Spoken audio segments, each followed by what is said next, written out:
इस्लाम की सबसे पहली मस्जिद का नाम क्या है? मस्जिद कुबा। जिस ऊँटनी पर हमारे नबी सल्लल्लाहु अलैहि वसल्लम ने हिजरत फरमाई उसका नाम क्या था? किस सहाबी को फरिश्तों ने गौसले दिया? हज़रत हंज़ला रज़ी। इस्लाम में सबसे पहली शहादत किन की हुई?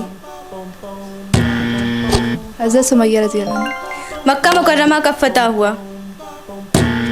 सन 8 हिजरी। सबसे पहले अमीरुल मोमिनीन किनको कहा गया है? रूहुल अमीन किनको कहा जाता है?